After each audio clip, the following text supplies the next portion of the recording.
my name is John Finn. I'm an interviewer for the Public Library of Cincinnati and Hamilton County.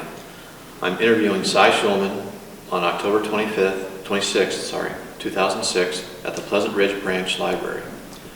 Our camera operator today is David Ducart.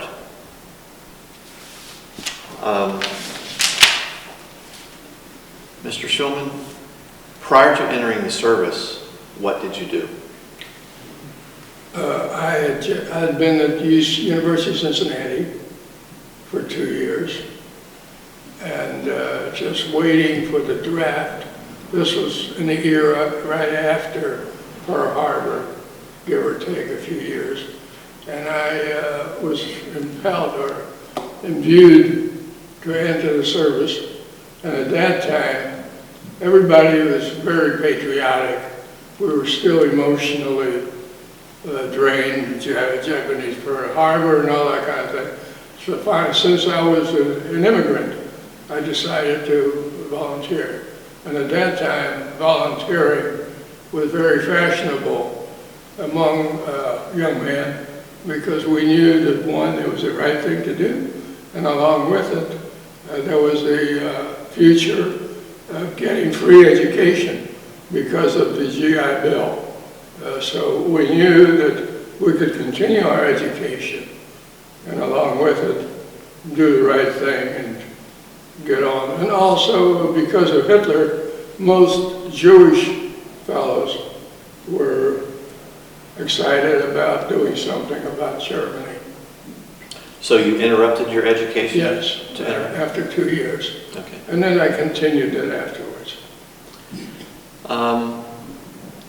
Tell me about where you lived, where you lived prior to entering the service. Oh, okay. I came here in 1935 from Poland, where I lived with my parents in a small city near the Soviet Union.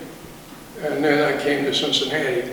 And it's interesting that none of us, not the three of us, spoke any English at that time. I mean, we were total greenhorns, and my parents had continued with their very accent, but I was totally Americanized, I would say, within a few months.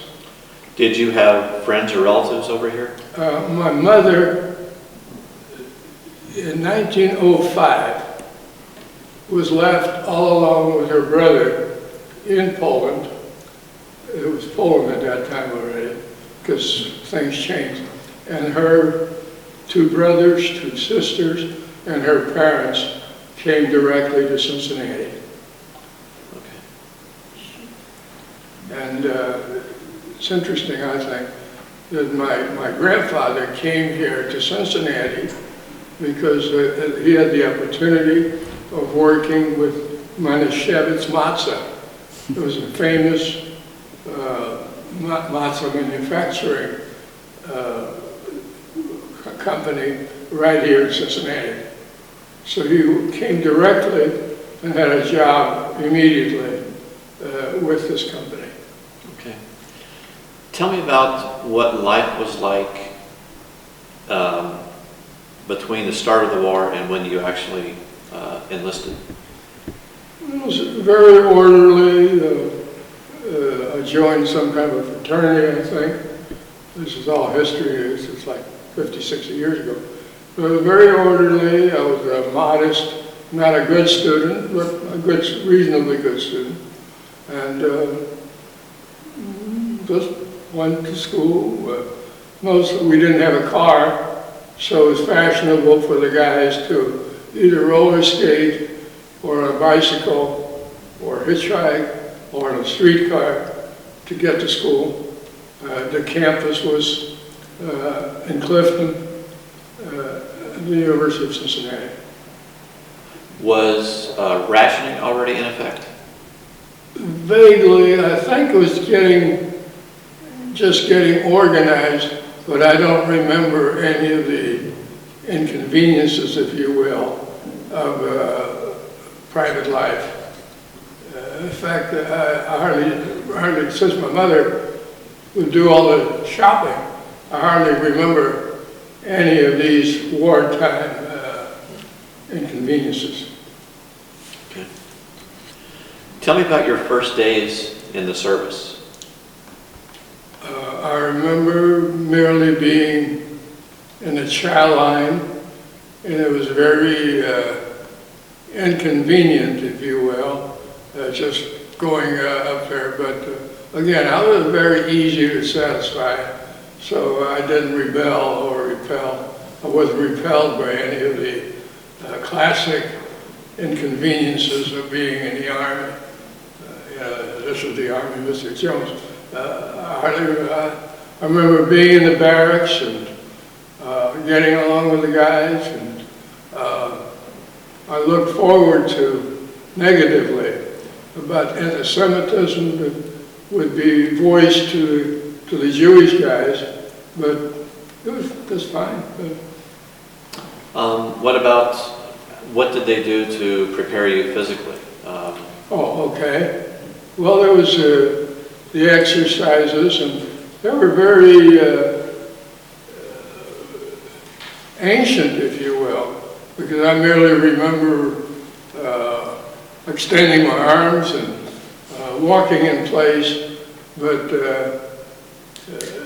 apparently 60 years ago, the exercising and all that wasn't in fashion yet, until we came overseas, in which life changed quite a bit after that. But here locally, we had a basic training camp across the river here in Fort Mitchell, I believe, or wherever it was.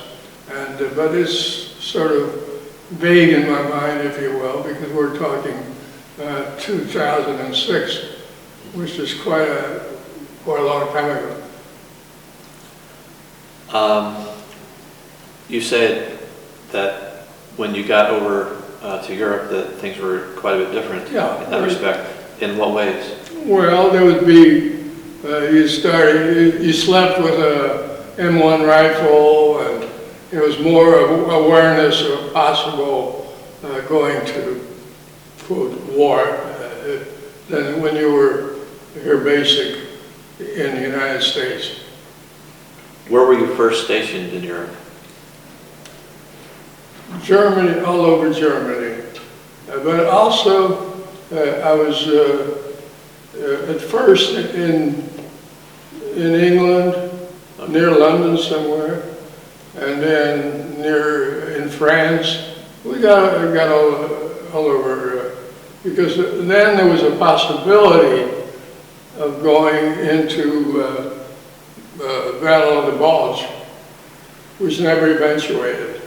I never did fire in anger, if you will, nor was fired in anger. I mean, the closest we'd get to the battle lines would be hearing, up in Normandy, hearing fire, but not actually being in fire. And then I was detoured very soon to the Nuremberg war trials were at that time. And then basically what I remember the most about my entire overseas training or activity. Okay.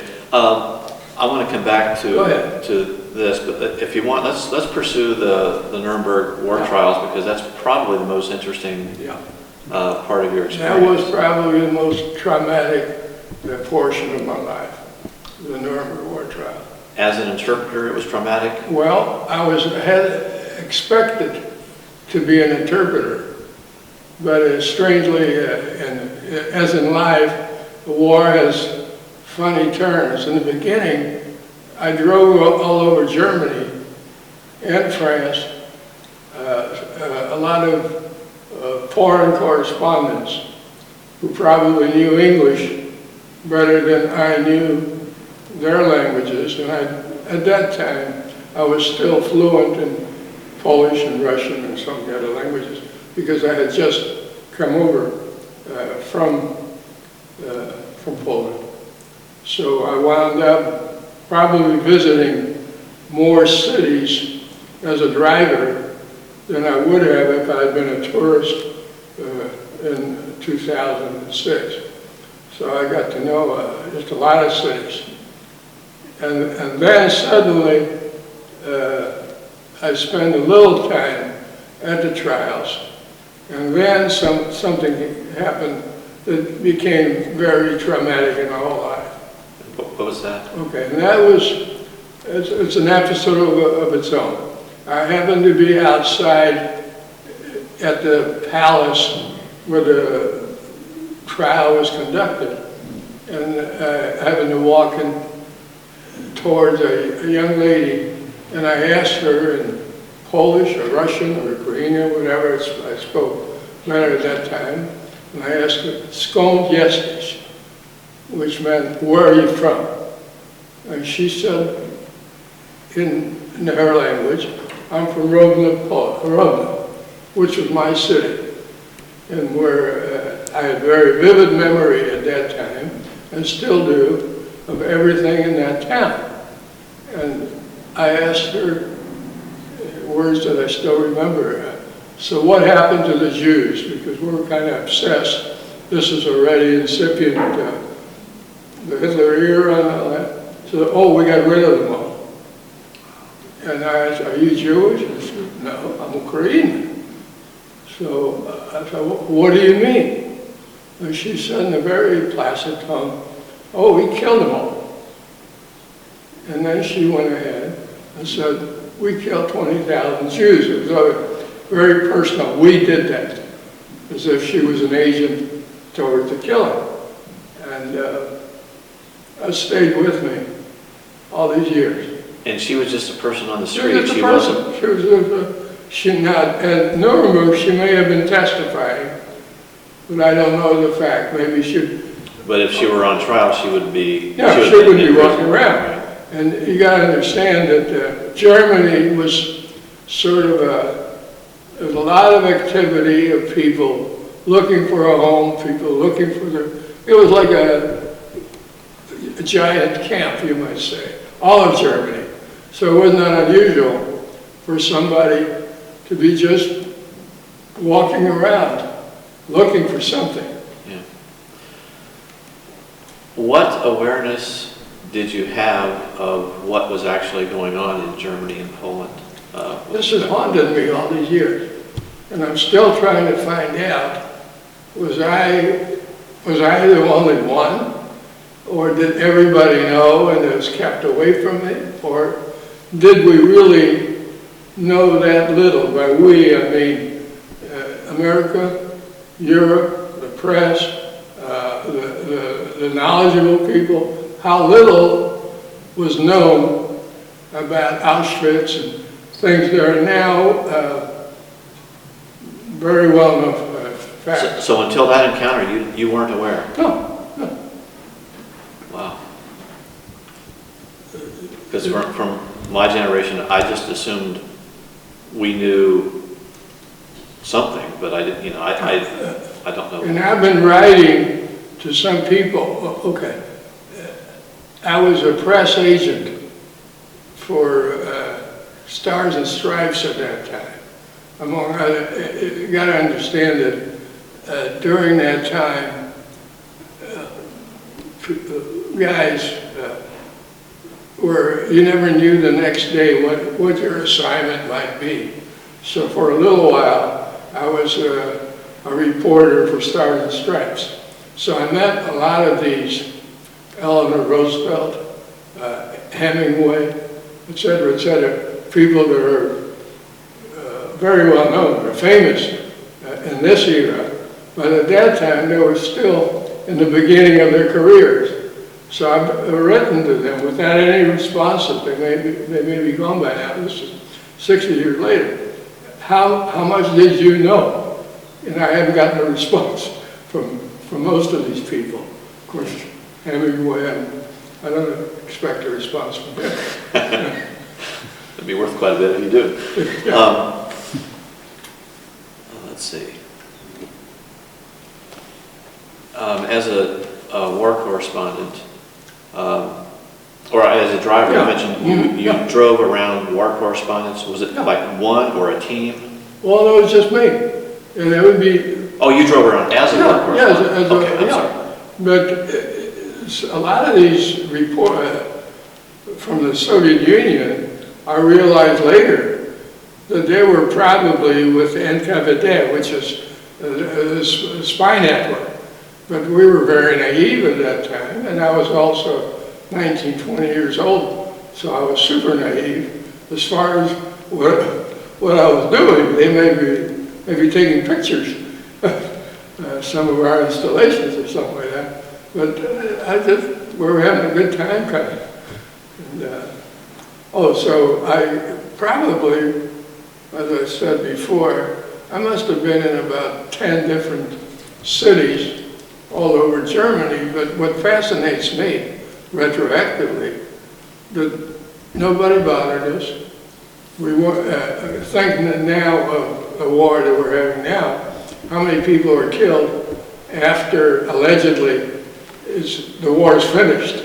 Yeah. You know, but at that time, even though we were on the fringe of ending the war, or maybe it was finished, I don't remember ever anybody angrily shooting at us or saying something negatively about us being conquerors. The Germans took it very placidly, very calmly, that we were their friends already. So did you have an opportunity to talk to any Germans to find out if they felt relieved that Hitler wasn't in power? Not directly, since my German is very, very limited. I speak several languages, but not German. Okay. Now, did you actually spend time as an interpreter at the trials, though? Not formally. Okay. Just informally, people who were sitting around. But even though at first I thought I'd be talking to Goering or some of these bad guys, but really I didn't say anything in anger, you might say. But I witnessed a lot of these hearings. It's things that you see nowadays. In a capacity as a war correspondent? Just as a GI, as a guest. Okay. Okay, let me go back a little bit to revisit when you first got over there.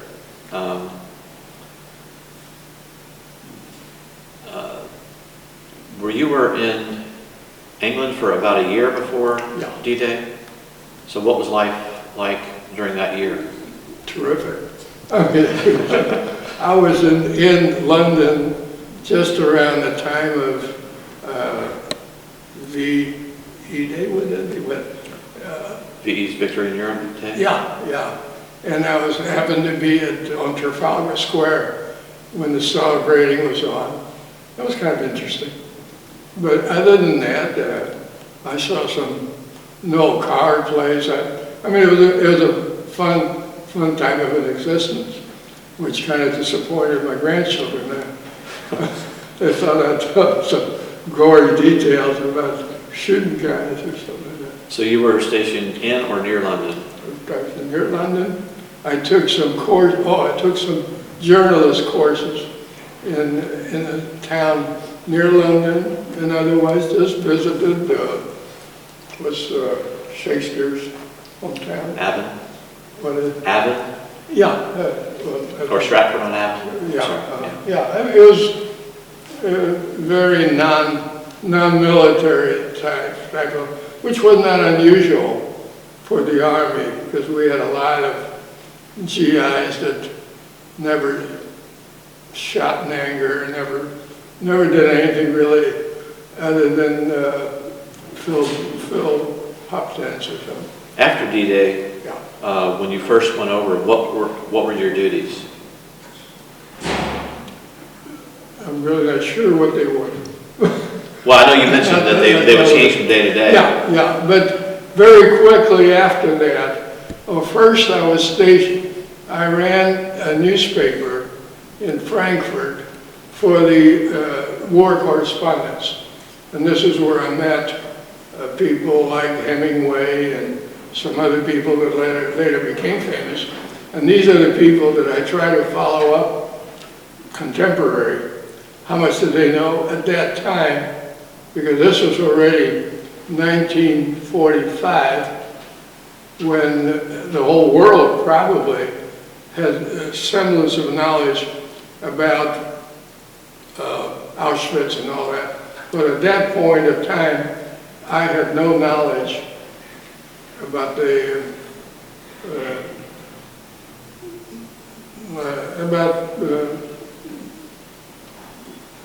what was going on with the Jews primarily.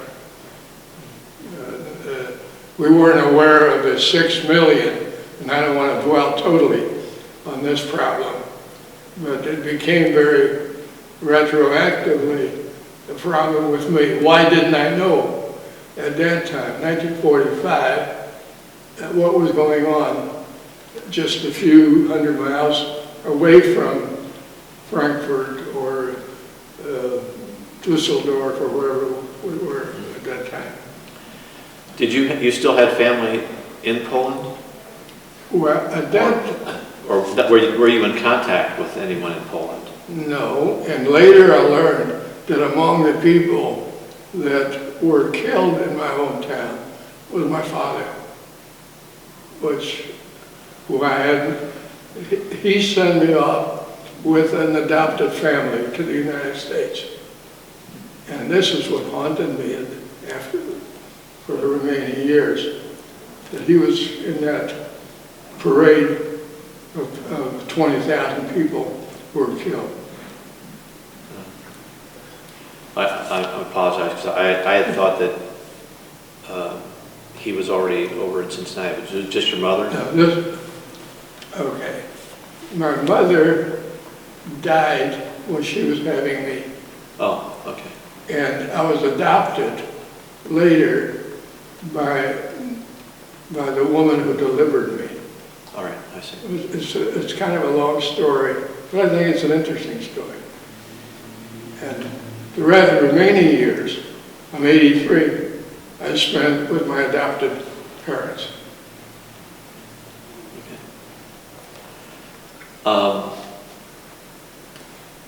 I assume you kept in touch with them during the war. There was nobody, no, I lost total of the time because they were killed. No, you're adopted. Oh, we came here together. Yeah. Yeah. Oh, yeah, they became very much my parents. How often would you write, or would they write? I assume letters would be the primary means of communication. To the United States? Yeah. Oh, as any good son, I corresponded with them quite a bit. In fact, my mother saved all my letters as doting parents would. And I would imagine there would be a time gap. You would write a letter, they would write a letter, and you would read what they wrote, but about things that happened maybe 2 or 3 weeks before? Or? We never mentioned that. We never as a matter of fact, my adopted parents, my mother liked Europe so much that even after, as long as she was alive, she wanted to go back to Europe. Did she ever make it? No, none of us made it, nor have I gone back to Europe after the war. It's still there? It's still there. At the time when I could have, I couldn't afford it.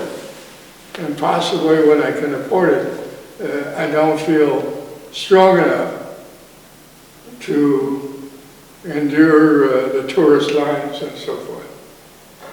So I'll never go back, except in my memory.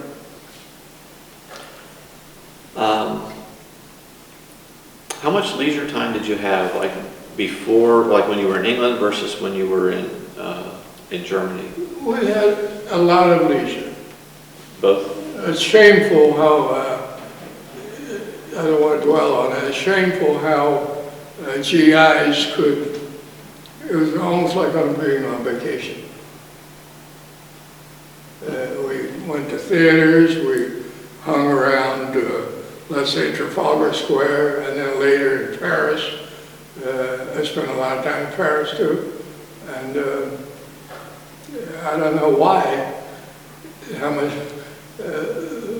leisure we had, but nobody supervised us, and we could just travel all over. What about friends that entered the service about the same time? Some of them, it was all the luck of the draw.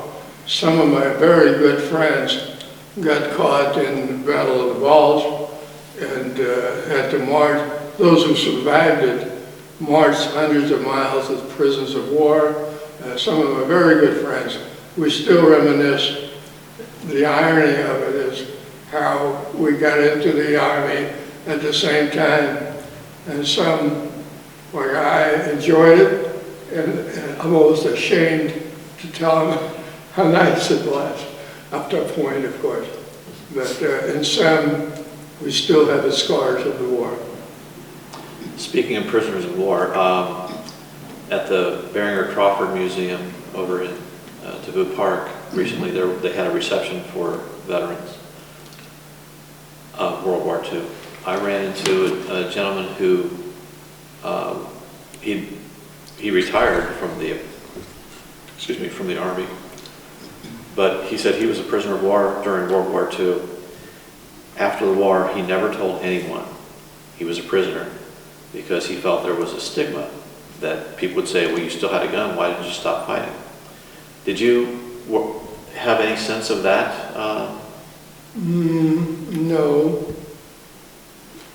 I'm just being very truthful. Okay. Well, And perhaps I'm over-dramatizing the ease that I encountered as against what they encountered.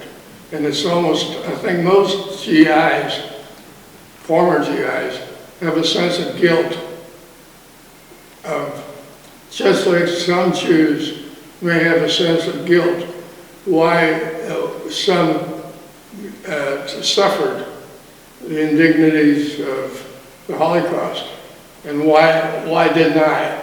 Now that may be a far-fetched thought, but I experienced it simply because I was born and raised in Europe. yeah.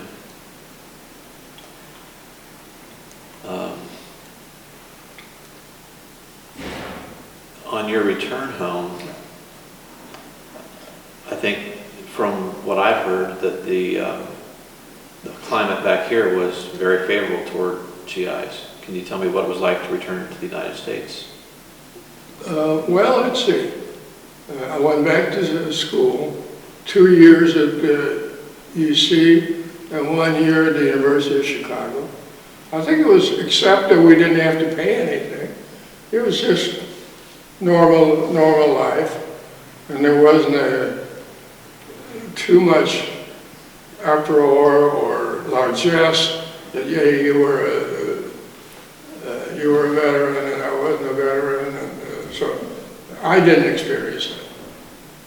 But maybe some, just like that movie, You Can't Go Home Again, or whatever the movie, the guy who came back and found indignities or dishonor, or the opposite, or too much honor. I don't know how that went, but I didn't experience it in either direction. Okay. So your return to civilian life was fairly seamless? No, very normal.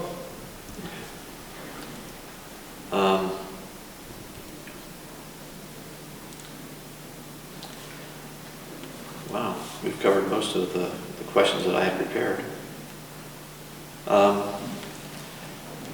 In Europe, did you hear much about what was going on in the Pacific theater? No. No? No, Oh, wow. except what I read in the paper. No, I'm trying to think now. The 2 bombs were dropped in April, so I was still in service. 46, I guess it was, but no correct year. Was you It's 45. Hiroshima, Nagasaki, when were they? August of 45, I think. 45. I was still in service, but I didn't know about it. Oh, you didn't even know about No, it? Wow. it was in the fragmentary where I wasn't too aware of it. The only event I remember distinctly, the morning when when they announced that Roosevelt died,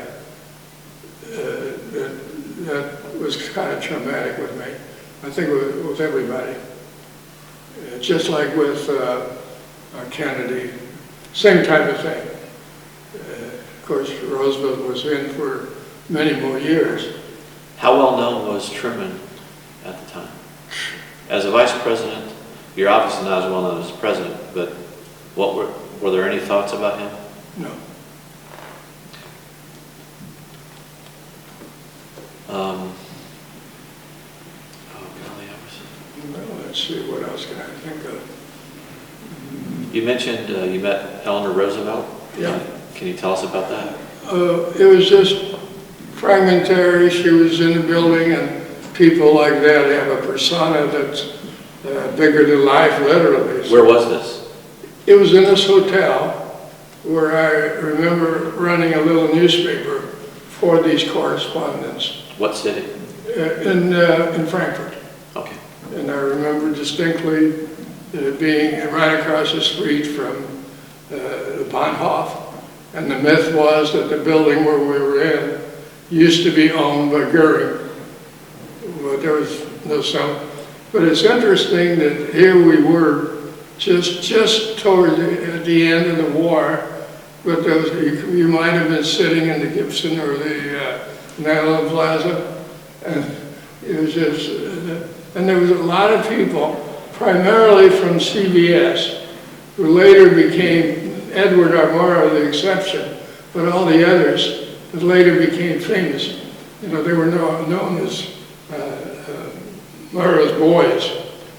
I remember retroactively, they later all became their own shows, and Samurai for one, and a couple of others. They were very well known later on, but they were just one of the guys at that time. And what I did was publish a little newspaper for them. David, do you have some questions? I do. Okay. Is that okay? Sure. If you have trouble hearing me, John can relay them. Yeah. You mentioned it was very traumatic when you learned what had happened in your hometown. Yeah. Now, did that affect your parents very much as well when they learned about that? We never talked about the subject of what was going on in Europe in any way. Now, whether they were aware of it and didn't want to talk about it, but we never talked about any. They might have had a lot of relatives there, but I wasn't aware of it. But here again, I was just 12. When I left Poland, I was 12 years old. And the army was 19 or, I was 19 or 20. So we never talked about the important things. And I might mention that my mother felt very important in Poland. When we left our hometown, we were escorted. We went in a horse-drawn carriage, just like in a movie. And my mother, we were escorted by the whole town, the Jewish population. And that again is my memory of leaving Poland. But yeah. Now, you say your mother died in childbirth. Yes. Now, were your grandparents still there? My grandparents, well, they left in 1905, yes. So they were already here in the United States.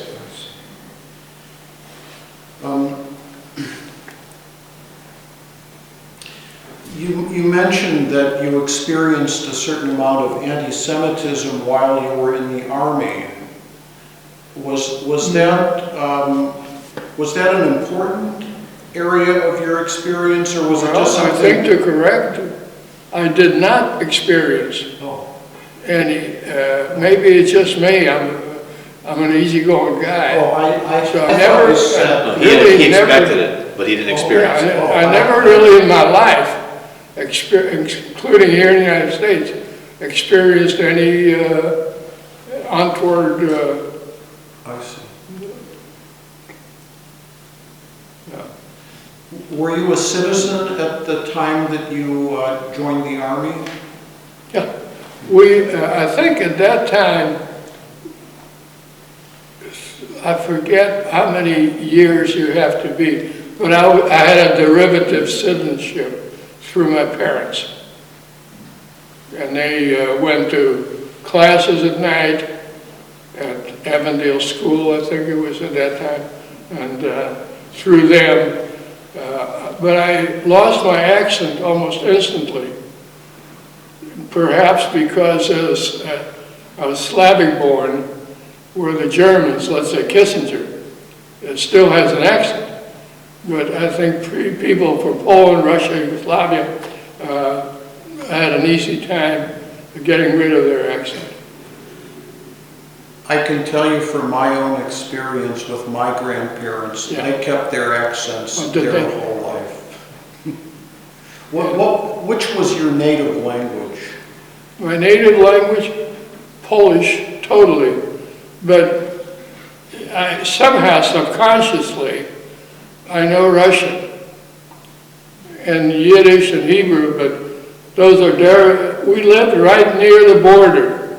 It's like being in Middletown vis-a-vis Cincinnati. So I must have heard Russian because I speak it, and where did I get it from? I see. After the war, what kind of work did you find? I worked I had an advertising agency for a while.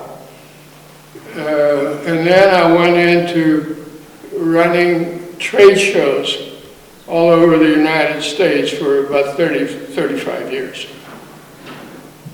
which was a lot of fun. And how long has it been since you've done that then? I've been retired for about 5-6 years. I see. Oh, Yeah. you really kept doing it for a long Oh, time yeah, then. yeah. I see. And what year was it that you got married? We've been married for 53 years. So I'm going to have to do the math. Which is unusual nowadays. 1953. Yeah, yeah.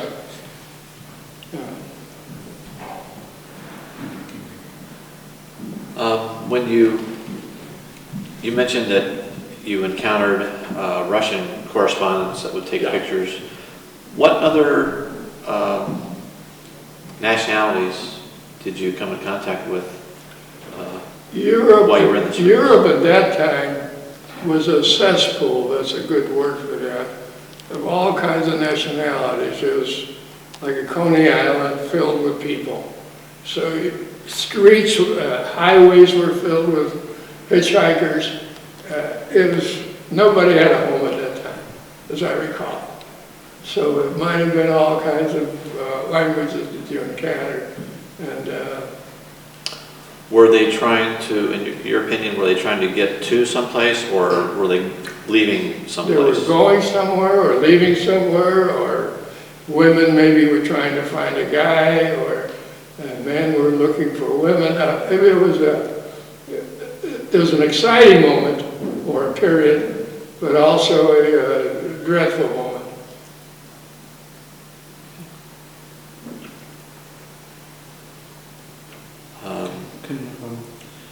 Mr. Shulman, did you make any friendships during the war that endured over time? A few that I can think of, even to this day, but we just call each other occasionally. Like I'll call a few people before Christmas or before that or something like that, and we communicate a little bit. Did you find that through your experience in the Army and all the travel that you were meeting many types of people that were up till then very unfamiliar to you?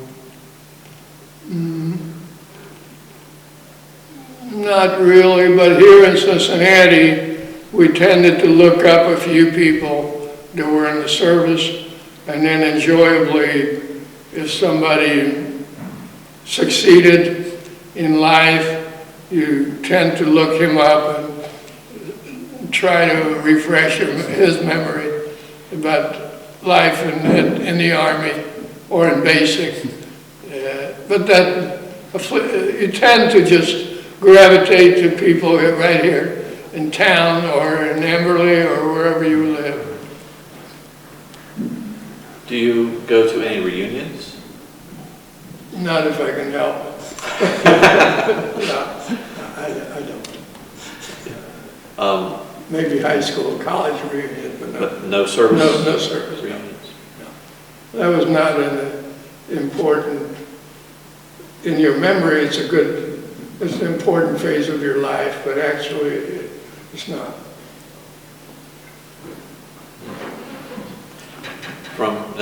Speaking strictly from my experience, my father-in-law was in the 8th Air Force and is still very active in their reunions and their society, especially their 351st bomb group.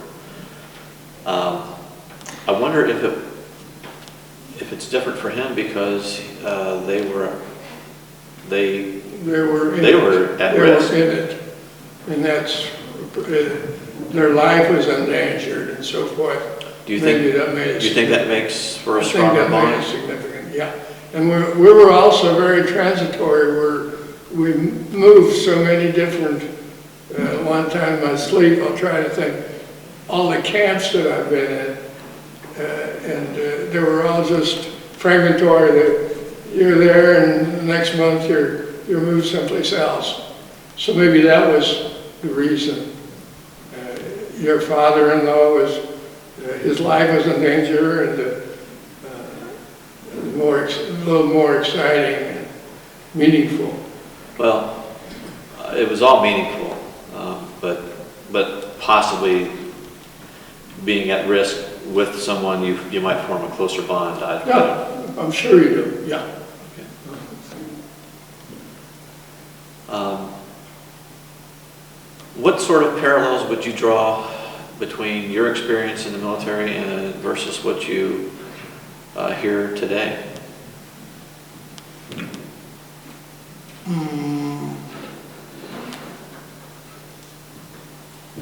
Off the top, I would say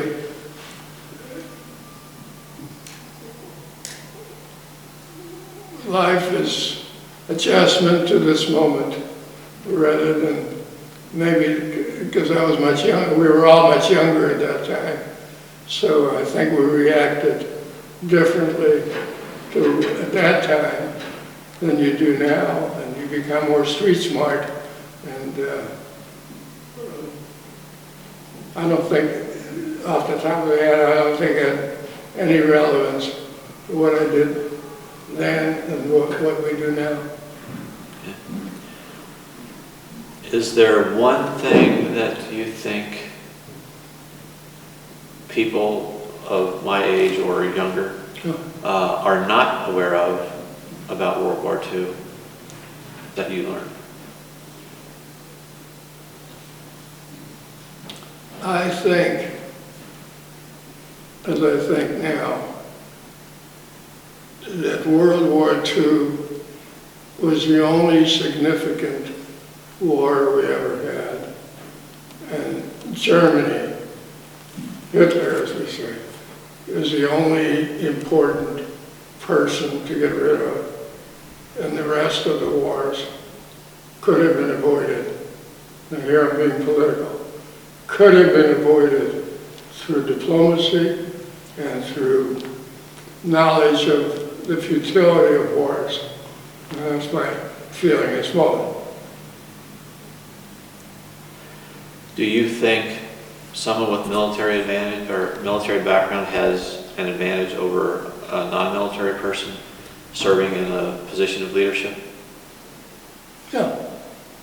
You probably understand the interplay of knowledge, and you can advance yourself more quickly. And if that's what the career that you want, you can get much further by having been exposed to the Army and to the war. And just in general, not speaking of leadership, but just life in general, Yeah. your experiences in the Army, do you think they helped prepare you for life after the war? Getting along with people. The fact that today's enemy in life may be your friend tomorrow, but that goes also for corporate experience and for whatever experience in life. The guy that you consider your enemy today, you may need him tomorrow to help you personally or to advance yourself, and so forth. Good point. Okay. Where do you work, or where? I'm a business manager at a church in Okay. Springfield Township. I thought maybe like a G or something like that. Let's see. Anything else you would like to add? Well, I think you drew out for me the important things, and really that episode with in Nuremberg was a very important thing for me to cough up. David, if you could get a close-up of this. Can you tell us where this photograph was taken? Could have been anywhere. Oh, you don't remember? I was so there many camps that. Okay.